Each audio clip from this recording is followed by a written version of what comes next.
Assalamualaikum, hai selamat datang di channel Cubiz Media, media curhatnya para pebisnis. Di sini kita akan belajar perjalanan bisnis dari kacamata spiritual di saat mereka berada dalam situasi tidak pasti hingga mereka bisa bangkit menjadi pebisnis yang lebih kuat. Jangan lupa untuk klik like and subscribe. Hatur nuhun guys. Waktu menciptakan sistem itu ada trial and error dulu apa memang Teteh sebetulnya udah paham banget tuh tentang cara membuat sistem? Bisnis makanan mah saya benar-benar baru banget, kayak trial and error banget lah kalau itu. Tapi kalau dari sisi membangun tim penjualan, misalnya bikin desain produk, itu kan udah bisa nyontek ke bisnis fashion, karena sama aja kan ya cara memasarkan produk apa aja, mau fashion, mau makanan.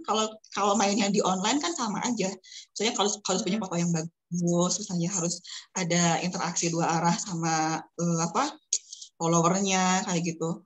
Tapi kalau misalnya ke produknya langsung tentang makanan itu harus gimana gitu, saya benar-benar trial and error sih teh.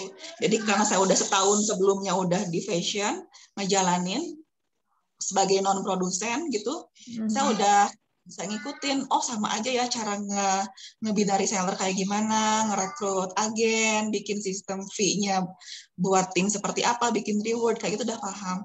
Tapi kalau untuk yang sebagai produsen tuh, effortnya tuh beda gitu teh, antara kita menjualkan produk orang lain sama sebagai produsen. Karena kalau produsen itu kan dia harus mikirin gimana memproduksi, gimana bikin foto produk, gimana harus, kalau misalnya udah mentok nih, pasar udah mulai turun gitu ya pasarnya, kita mesti mikir kan, kita mesti ada inovasi apa nih biar refresh lagi sama produk baru kayak gitu. Itu effortnya beda untuk produsen gitu dibandingkan sama yang sebagai distributor. Jadi kalau inovasi dari Omli Kebab ini dari menunya tetap kebab tapi berbagai macam isi atau gimana tuh Teh? Iya, sebenarnya kalau kebab itu lebih dikenalnya orang sama kebab daging apa ya? Sama kebab daging. Memang sampai sekarang yang bertahan itu varian yang best seller itu emang beef sama ayam ini, karena emang orang lebih familiar kebab itu ya kebab daging gitu. Tapi ketika saya udah ketemu udah mulai landai gitu ya si grafik penjualannya, saya harus mikir nih, kayaknya kita udah mulai jenuh nih sama produk kebab daging. Akhirnya saya searching ada apa sih produk orang lain di kebab gitu yang unik, yang bisa jadi kebaruan. Oh ternyata ada juga istilahnya kebab manis. Saya coba ulik, apa sih bahan-bahannya atau varian yang orang jual, dan saya pengen jual yang berbeda gitu variannya. Akhirnya saya coba bikin kebab manis juga, kebab manis, kebab ayam, dan sekarang juga ada juga produknya keribab. Jadi keripik kulit kebab tuh tortillanya dibikin keripik yang berbagai rasa juga teh. Jadi Aku jadi lumayan udah banyak. ini. Jadi nanti aku pesen ya. Jadi pengen nyobain. Waktu mengalami errornya itu Teh di bagian mana Teh? Boleh ceritain nggak? Contohnya ketika saya mau bikin sistem kemitraan. Kan saya awalnya bikin reseller, agen, distributor gitu dengan jenjang diskon yang berbeda. Kan reseller diskonnya berapa, agen berapa, distributor berapa. Syaratnya pun beda-beda gitu. Nah, yang paling gede diskonnya kan distributor tuh. Distributor, kemudian agen, baru distributor gitu ya. Nah, terus pernah suatu hari saya tuh ketemu sama calon agen gitu ya, yang dia tuh mengiming-imingi saya kayak gini, Teteh saya mau join agen ya, pokoknya saya punya tim penjualan sekian ratus, pokoknya saya yakin deh bisa jual kebab Omel itu sekian ribu per bulan gitu, tolong siapin freezer box khusus buat saya, dia bilang gitu, di stok Jakarta. Nah, kan jadinya di dua tempat ya, ada di Jakarta, ada di Bandung juga produksinya. Dia minta di Jakarta bikin freezer box buat dia khusus gitu. Akhirnya kan saya terpukau, wah keren banget nih orang udah punya, keren gitu, dia udah punya tim banyak, kayaknya bakal mendongkrak omset Omili waktu itu saya mikirnya. Saya siapin kan buat dia, pokoknya spesial lah buat dia itu pelayanannya gitu. Ternyata cuma bertahan 2 minggu aja dong teh, aku udah ngemodal freezer box buat dia dengan diiming bakal melesak gitu si penjualannya. Itu cuma 2 minggu doang dia bisa order ke saya, dan berikutnya tuh dia kayak loss gitu. Nggak ada alasan apapun pamit atau apapun gitu, nggak ada? Alasannya sih katanya sibuk sama bisnis yang lain. Ya oke sih, nggak apa-apa ya. Tapi karena saya di awal itu ada kesalahan, kenapa saya menspesialkan dia ya? Maksudnya harusnya kan sama aja gitu antara sistem buat agen dia yang udah punya tim ratusan, mau timnya ribuan, terserah yang penting agen mah kayak gini syaratnya gitu. Nah dari itu kesalahannya nggak sekali dua kali teh, aku sampai 3 kali kayak gitu jadi terpukau sama omongan orang gitu. Katanya aku mau join, tolong. Pokoknya dia minta dispesialkan aja. Nah udah 3 kali gini aku nggak bisa.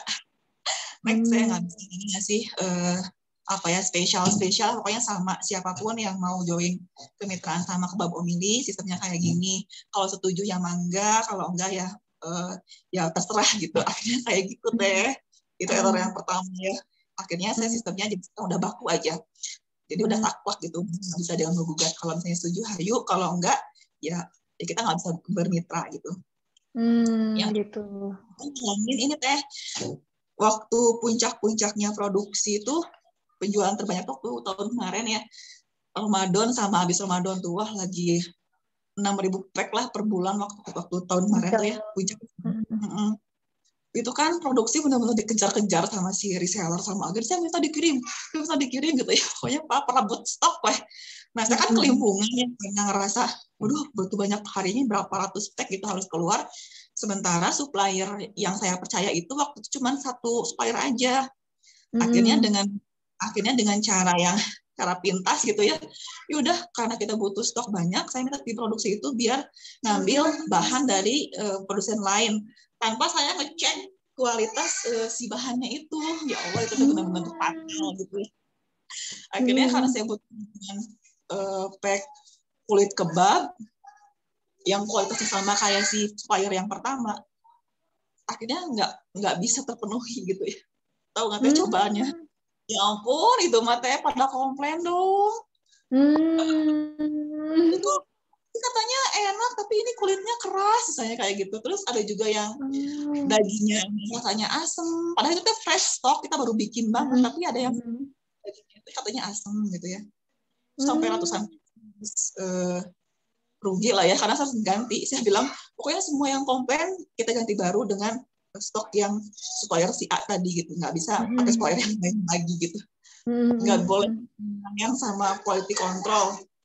Jadi kalau udah di awal udah di riset mana brand saus misalnya yang kita pakai, atau jangan sekali-kali kita rubah, karena tuh mengembalikan kepercayaan konsumen itu susah ya Teh ya, apalagi orang nyoba terus kan dia kan kenakan sama testimoni gitu, sama testimoni orang lain, enak loh Kebab Omili, tiba-tiba dia nyobain nah gening kayak gini gitu, itu susah banget buat kembaliin percaya sama kita gitu kalau kita nggak ganti lagi demi kepuasan konsumen dan nama baik Omili.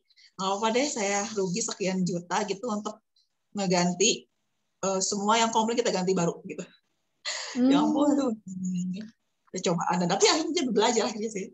Jadi belajar bahwa kayak gitu ya ngejalanin produksi teh gitu, ada aturan main yang harus kita pegang gitu teh. Jadi kalau tim produksinya Teteh itu sebetulnya di bawah Teteh langsung atau Teteh sistemnya kayak maklum gitu Teh? Kayak kalau baju mah penjahitnya bermitra gitu? Di bawah saya langsung. Jadi saya punya tim di Jakarta. Jadi kalau untuk produksi kebab daging itu di Jakarta Teh. Tadi yang sama alumni tadi yang saya bilang itu ya. Kebab ini sama Kribab itu di Bandung. Di sini. Oh jadi beda ya. Jadi kalau misalnya saya butuh stok buat stok kebab daging ya dikirim dari Jakarta. Begitupun kalau misalnya Jakarta butuh stok Kribab sama kebab manis, saya kirim dari Bandung ke sana gitu.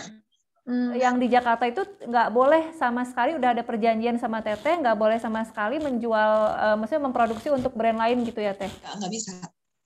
Nggak bisa. Udah ada perjanjiannya Teteh? Ada itu udah, jadi beliau emang tim saya aja dari awal, kita pakai bendera Omili ya gitu saya, dan karena dari awal saya udah punya kontribusi untuk menyusun resep kebab ini adalah saya yang bikin gitu. Jadi kalau kamu mau jual kita udah di Omili ininya hak patennya lah ya, walaupun belum dipatenkan. Itu Teteh beruntung banget ya, maksudnya bisa dapat partner yang bisa amanah gitu ya Teh. Ya, karena kan kalau misalnya kita, misalnya kalau misalnya biasanya nih kalau udah ada, kalau berpartner itu kan cocok-cocokan ya Teh ya. Kadang jadinya malahan ada konflik apa, jadi dia malah bikin produk untuk brand lain, bisa nyuri resepnya juga kan, karena mereka kan produksi udah tahu banget nih resep kita gitu kan Teh. Nah itu untuk antisipasi Teteh ada nggak sih Teh? Kalau saya sih apa ya, kalau sampai sekarang saya masih pikirnya saling percaya aja ya, karena bakal ketahuan kan si PJ produksi di sana juga kan dia jualan Omili juga, pakai foto-foto produk punya saya, dia pakai stiker punya saya gitu. Jadi kalaupun dia mau produk, kalau mau jualan brandnya dia, ya kita pasti akan lepas ininya perjanjian di awal.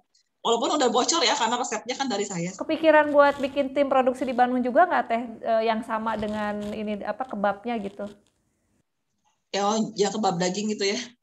Selama kebab ini dagingnya. Sih terpikirnya gini, kalau misalnya ada tim produksi di sana ada halangan, saya memang harus terpikir harus ada backup.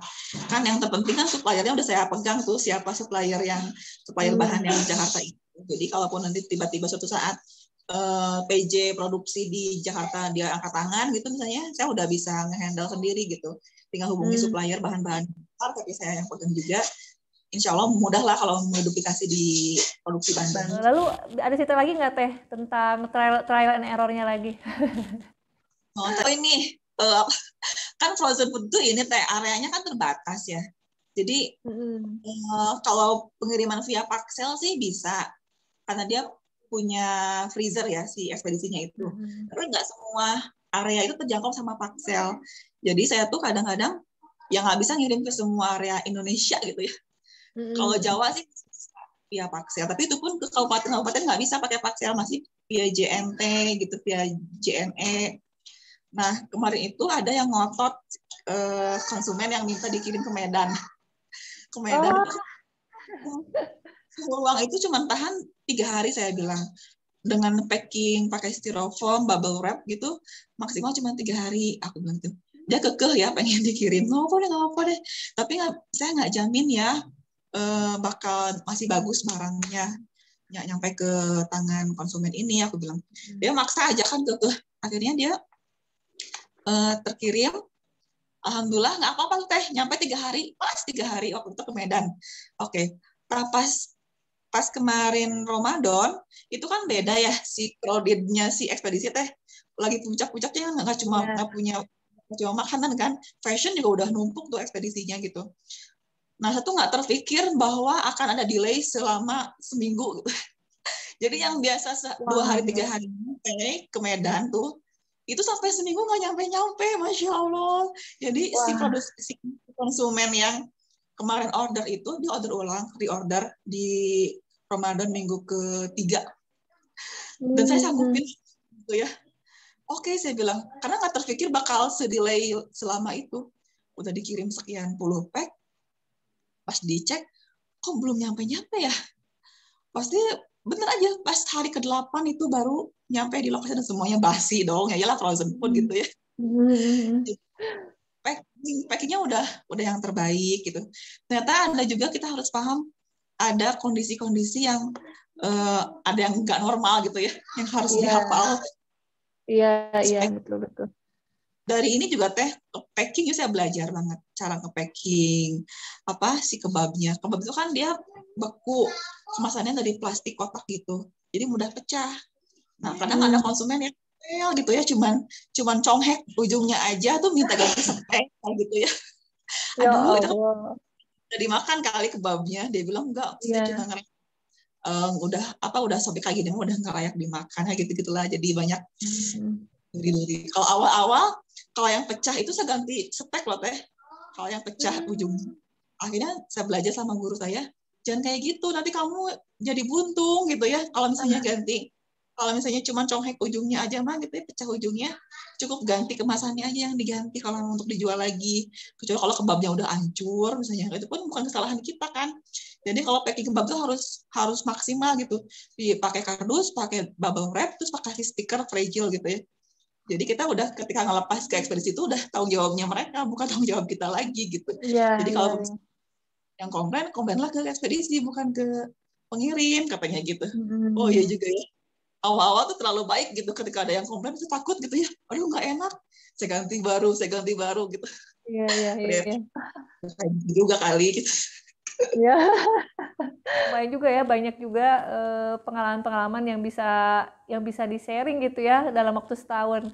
Ini baru-baru setahun, apalagi nanti udah bertahun-tahun lebih banyak lagi ya Teh ya, Masya Allah.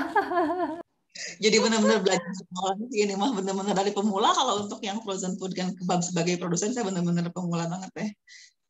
Teh juga itu mengawali Omni Kebab ini pas banget pas pandemi gitu, pas mau pandemi. Jadi kan pandemi itu kan emang pas lagi frozen food kan lagi naik-naiknya banget ya Teh ya.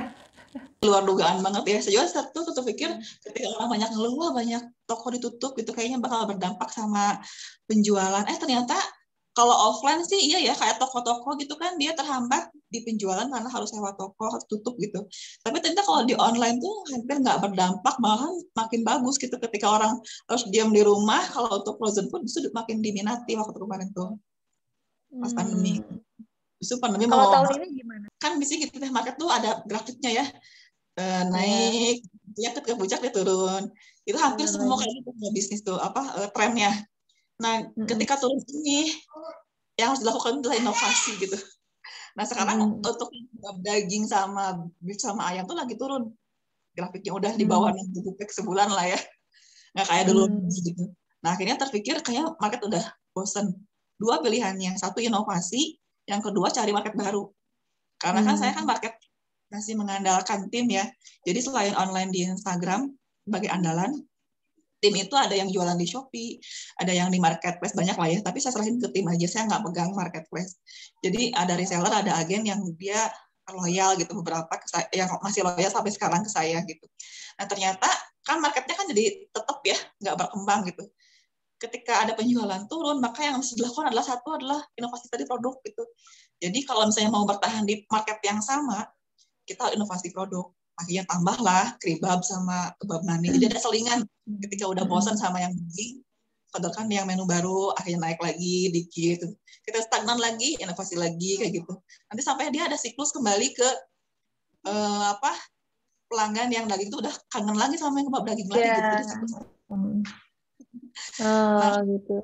pilihannya kalau nggak inovasi, ya mau nggak mau harus memperluas jangkauan market, entah dengan rekrut reseller lagi yang baru. Misalnya sekarang yang banyak itu adalah resellernya di Jawa misalnya. Nah, saya harus cari reseller lagi yang selain di Jawa, kira-kira di mana? Karena kalau online tuh jangkauannya lebih luas ya. Kadang-kadang tuh kalau reseller saya tuh ada yang di Jogja, tapi yang beli itu tetangga saya loh, teh pernah kayak gitu.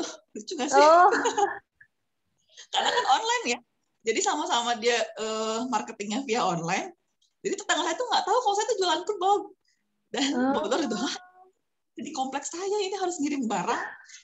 Jadi kan dropshipping sistemnya nggak nyetok ya si reseller ini. Jadi kalau ada orderan tuh kirim format order ke saya, setiap penerimanya alamatnya di mana, nanti saya kirimkan ke alamat itu langsung gitu. Jadi nggak lewat reseller dulu. Nah pernah kejadian tuh kayak gitu, reseller saya yang di Jogja dapat orderan tetangga saya di kompleks ini gitu. Wah ini mah si ibu ini ngapain ini ordernya via ke si teteh ini gitu. Kalau misalnya sampai keluar kota gitu Teh, ini pengirimannya itu berarti harus satu kontainer kah atau gimana Teh? Kan frozen food kan ini ya nggak bisa pakai pengiriman ekspedisi Teh. Bisa teh. Jadi kan gini patokannya itu kan di suhu ruang itu maksimal 3 hari. Nah kita kan bisa Mm. di apa Raja Ongkir kelihatan ya misalnya saya mau kirim dari Bandung ke Bali misalnya berapa hari itu maksimalnya estimasi perjalanannya. Kalau masih di bawah maksimal 3 hari ya kita masih bisa kirim. Itu dengan jaminan masih ekspedisinya normal ya, jadi non Ramadan akhir lah ya. Jadi masih Mm. ekspedisinya normal. Cepat waktu bahkan lebih cepat gitu. Kalau misalnya kirim via si cepat dari Jakarta ke Surabaya 2 hari nyampe gitu. Mm. Tapi tetap karena kita frozen food, jadi prioritasnya itu menggunakan ekspedisi yang punya freezer kayak si Paxel ini. Kalau Paxel kan dia punya Mm. banyak perjalanan tuh. Jadi masih bisa kirim ke Makassar, kirim ke Bali itu masih aman meskipun lebih dari 3 hari karena mereka punya freezer. Mm. Kalau misalnya dari Omni Kebab ini tantangannya untuk 5 tahun yang akan datang yang terlihat apa nih Teh? Tantangan 5 tahun ke depan, bisnisnya ada di inovasi. Kalau kita nggak inovasi, kita kayaknya, maksudnya sebagai produsen kebab, ini nggak bisa ngikutin selera pasar, ya bakal kelindas juga ya. Karena kan lama-lama bosen ya sama produk yang sama gitu.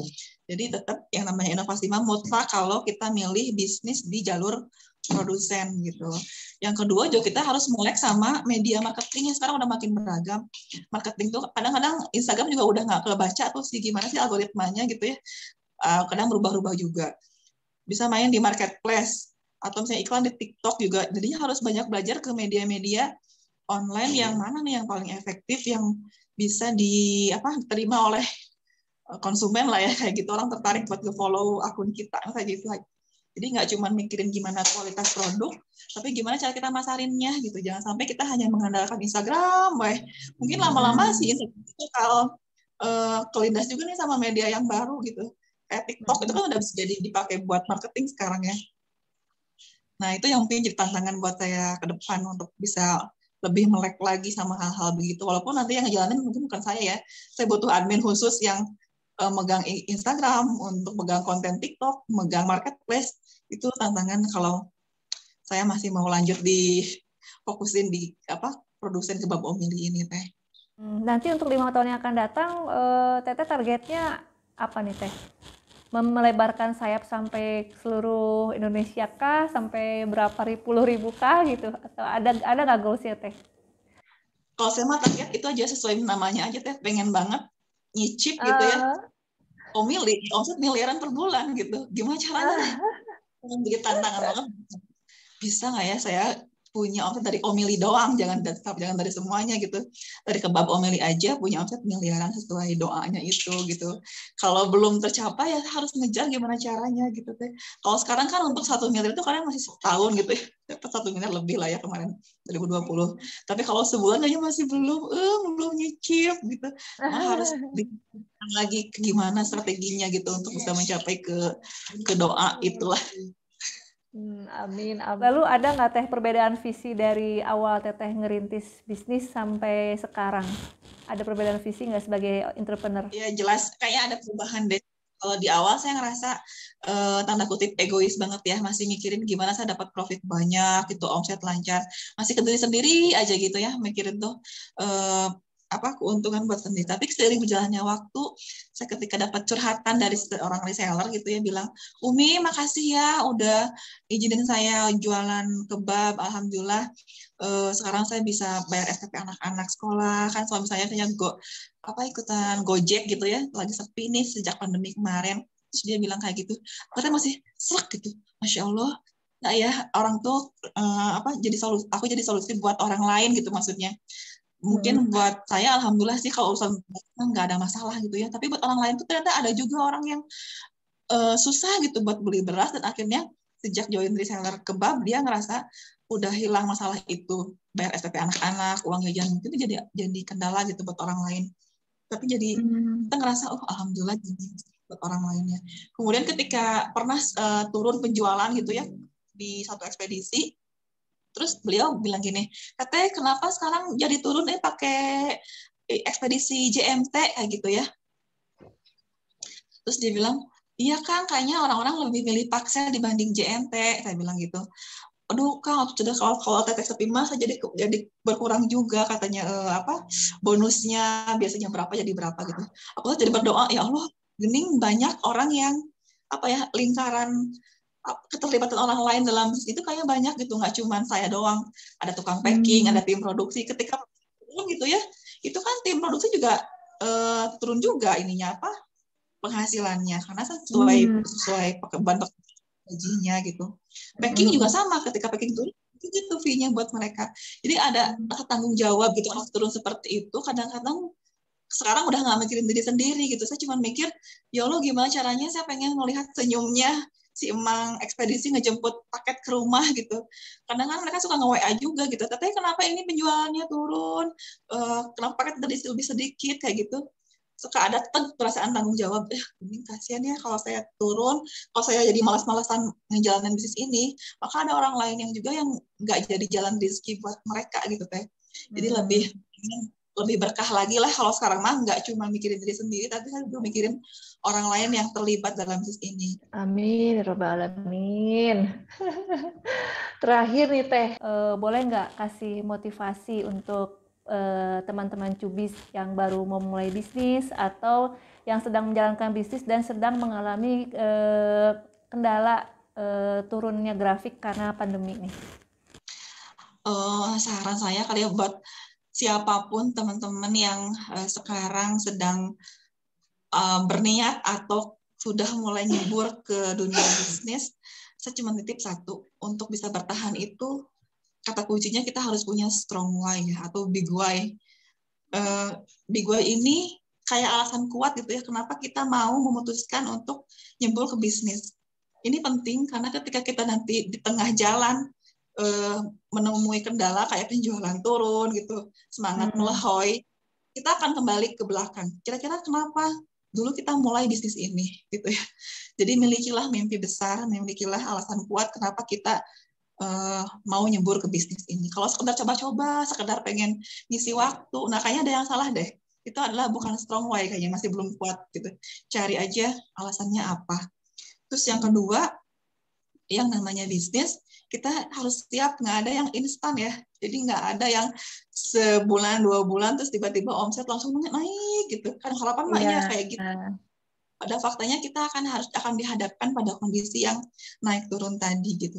Kalau kata Ustadz Abu Syauqi itu ya, tahu kan Abu Syauqi ya yang foundernya Rumah Zakat, bisnis juga.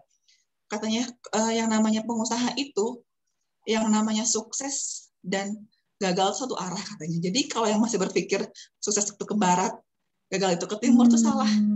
Itu beriringan. Namanya sukses sama gagal itu udah beriringan. Jadi kalau misalnya kita siap juga buat sukses. Ketika kita sukses, maka siap juga buat gagal. Dan itu tuh ditebus dengan kesungguhan, kesabaran gitu. Sabar di sini bukan sabar dalam diam, tapi sabar kita terus belajar gitu. Ketika jatuh, coba lagi, jatuh coba lagi sampai kapan ya, sampai sukses gitu, nggak ada pilihan lain. Nah itu tuh cuman bisa diperkuat tadi dengan strong why itu. Jadi seorang pengusaha itu benar-benar kita nyebur ke lingkungan yang tidak pasti, beda sama pegawai. Saya kan ngerasain dua-duanya ya, ngerasain sebagai pegawai juga, ngerasain sebagai pebisnis juga gitu, beda banget lah tantangannya. Jadi kita harus siap dengan ketidakpastian. Kadang omset 100 juta, kadang 50 juta, kadang 10 juta, itu harus siap gitu ya. Siap omset gede, siap omset gede banget lah ya. Amin ya, betul-betul. Ya boleh Teh, kalau misalnya mau mempromosikan produknya atau inovasi yang baru, boleh sekarang disampaikan, silakan. Asik, oke. Terus promosi buat teman yang belum nyobain kebab Omili, boleh banget atuh ya mampir ke Instagramnya kebab Omili. Nanti tinggal klik link di bio, terus order deh. Ya walaupun saya yakin sih nggak akan cocok di semua lidah ya, produk tuh kita nggak akan pernah bisa menyenangkan semua orang.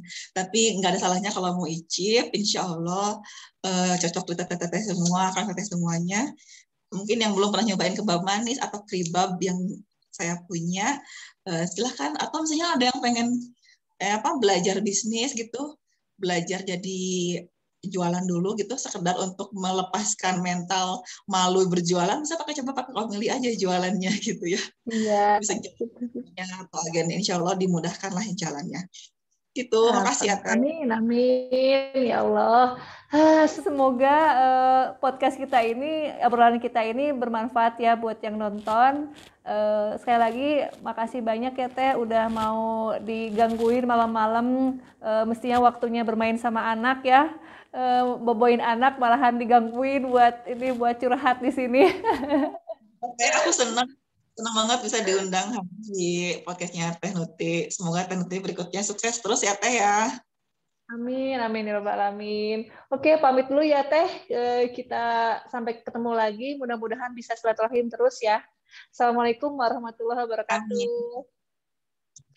Assalamualaikum warahmatullahi wabarakatuh. Nuhun.